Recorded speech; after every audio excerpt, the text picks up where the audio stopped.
말씀 보겠습니다. 시편 74편 1절에서 9절 말씀입니다. 같이 읽겠습니다. 하나님이여, 주께서 어찌하여 우리를 영원히 버리시나이까? 어찌하여 주께서 기르시는 양을 향하여 진노의 연기를 뿜으시나이까? 옛적부터 얻으시고 속량하사 주의 기업의 지파로 삼으신 주의 회중을 기억하시며 주께서 계시던 시온산도 생각하소서. 영구히 파멸된 곳을 향하여 주의 발을 옮겨 놓으소서. 원수가 성소에서 모든 악을 행하였나이다. 주의 대적이 주의 회중 가운데서 떠들며 자기들의 깃발을 세워 표적으로 삼았으니 그들은 마치 도끼를 들어 삼림을 베는 사람 같으니이다. 이제 그들이 도끼와 철퇴로 성소의 모든 조각품을 쳐서 부수고 주의 성소를 불사르며 주의 이름이 계신 곳을 더럽혀 땅에 엎었나이다. 그들이 마음속으로 이르기를 우리가 그들을 진멸하자 하고 이 땅에 있는 하나님의 모든 회당을 불살랐나이다. 우리의 표적은 보이지 아니하며 선지자도 더 이상 없으며 이런 일이 얼마나 오래는지 우리 중에 아는 자도 없나이다. 아멘. 시편 74편 1절에서 9절까지 성소를 부수는 도끼를 바라보며 라는 제목으로 말씀을 보겠습니다. 신자는 언제나 주님이 주시는 기쁨과 평강을 누리며 살아가는 자입니다. 그러나 그러한 신자도 고통스러워해야 할 때가 있는 거죠. 그것은 이 땅에서 하나님의 통치가 이루어지지 않는 것을 목격하고 경험할 때입니다. 우리는 오늘 본문을 통해서 이에 대해 함께 살펴보도록 하겠습니다. 오늘 시편 기자는 이렇게 말합니다. 하나님이여, 주께서 어찌하여 우리를 영원히 버리시나이까?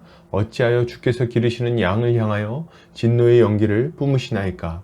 옛적부터 얻으시고 속량하사 주의 기업의 지파로 삼으신 주의 회중을 기억하시며 주께서 계시던 시온산도 생각하소서. 시편 기자는 하나님께 탄원의 기도를 드리고 있죠. 그는 하나님께서 자신들을 영원히 버리신 것은 아닌지 두려워합니다. 그래서 그는 하나님께서 택하시고 속량하신 주의 백성을 기억하시고 도우시기를 간구하고 있어요. 왜요? 하나님의 임재와 다스림이 없는 이스라엘은 아무 소망이 없다는 것을 잘 알기 때문입니다. 그는 이것을 잘 알기에 지금 하나님이 자신들을 떠난 것은 아닌지 심히 걱정하며 두려워하고 있는 거죠. 여러분, 신자는 우리의 삶에서 하나님의 적극적인 다스림이 이루어지지 않는 것을 두려워하고 고통스러워해야 되겠습니다. 많은 경우에 우리가 두려워하고 고통스럽게 생각하는 것은 우리의 뜻이 이루어지지 않는 것입니다. 우리의 계획대로 일이 풀리지 않는 것을 힘들어한다는 거죠. 그러나 정작 우리가 고통스러워해야 하는 것은 다른 것입니다. 한없이 감정적이고 어리석으며 근시안적인 우리의 계획대로 일이 풀리지 않는 것이야 얼마나 다행스러운 일입니까? 쉽게 죄의 유혹을 받고 그 유혹에 따라 살고 싶어하는 우리의 뜻대로 우리의 인생이 움직여지지 않는 것도 얼마나 감사한 일입니까? 우리가 두려워해야 할 것은 전지전능하신 하나님의 다스림이 우리의 삶에서 떠나는 것입니다. 하나님의 개입하심과 인도하심이 사라지는 걸 두려워해야 된다는 거죠. 우리의 뜻이 이루어지는 것은 그렇게 중요한 일이 아닙니다. 하나님의 뜻이 우리의 인생 가운데 이루어지지 않는 것을 두려워해야 하는 거죠. 하나님의 임재와 다스림이 사라진다면 우리의 인생에는 한없는 불확실성과 그에 따른 두려움만 남게 될 것입니다. 여러분, 신자는 이 모든 것을 인정하기에 날마다 하나님의 뜻이 우리의 인생 가운데 힘있게 이루어지기를 기도해야 하는 것입니다. 계속해서 보겠습니다. 시편 기자는 이렇게 말합니다. 이제 그들이 도끼와 철퇴로 성소의 모든 조각품을 쳐서 부수고 주의 성소를 불사르며 주의 이름이 계신 곳을 더럽혀 땅에 엎었나이다. 시편 기자는 악인들의 죄를 고발합니다. 그들은 성소에서 모든 종류의 악을 행했습니다. 그리고 도끼와 철퇴로 성소의 모든 기구를 부수고 불사르죠. 그들은 함부로 주의 이름이 계신 곳에 들어와 흙발로 모든 것을 짓밟고 있는 것입니다. 시편 기자는 이러한 상황을 바라보며 고통스러운 마음으로 하나님께 고발하고 있는 것입니다. 여러분, 신자는 우리 삶의 중심에 있는 복음의 가치가 훼손되고 약화되는 것을 고통스러워해야 되겠습니다. 우리는 예수를 믿으면서도 반복음적으로 살 수 있다는 것을 알아야 됩니다. 예, 비복음적인, 반복음적인 가르침들이 우리의 삶의 중심에 들어와서 우리를 흔들 수 있다는 거예요. 믿음으로 구원받는다는 것을 입술로 고백하면서도 실제 삶은 율법주의적으로 살 수 있다는 거죠. 우리의 행위, 우리의 공로를 의지하며 살아가는 그런 인생을 살 수 있다는 말입니다. 이런 사람들은 무슨 일이 있으면 자신이 이러저러한 일을 해서 하나님이 복을 주셨다는 이야기를 합니다. 그러나 여러분, 만약 하나님이 우리의 이러저러한 행위를 보고 복을 주시거나 기도에 응답하신다고 말한다면 그렇게 말하는 그 사람은 하나님의 은혜를 우습게 여기고 그것을 부정하는 것과 같은 행위를 하고 있는 것입니다. 그는 하나님이 주신 자녀의 지위를 버리고 종의 멍에를 지는 어리석은 자입니다. 여러분, 우리는 우리 신앙의 중심에 있는 십자가 복음이, 그 은혜의 복음, 자유의 복음이 조금도 훼손되지 않도록 해야 되겠습니다. 누군가 그것에 대해서 잘못된 이야기를 하거나 그것을 빼앗아가려고 한다면 우리는 그것에 적극적으로 대응해야 되는 거죠. 우리는 하나님의 은혜를 인간의 공로로 바꾸려고 하는 그런 시도들을 절대로 용납하지 않아야 되겠습니다.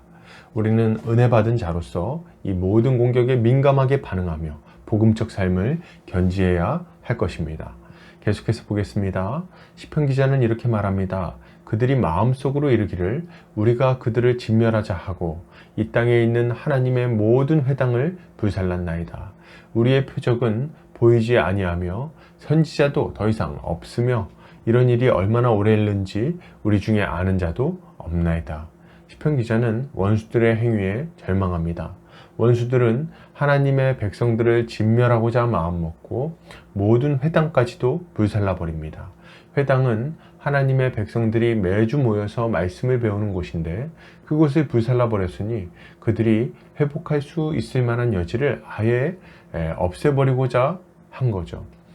시편 기자는 표적도 못 보고 선지자의 말씀도 못 듣고 이 일이 언제까지 갈 것인지도 알 수 없는 이 상황 속에서 절망하고 주의 도우심을 구하고 있는 것입니다.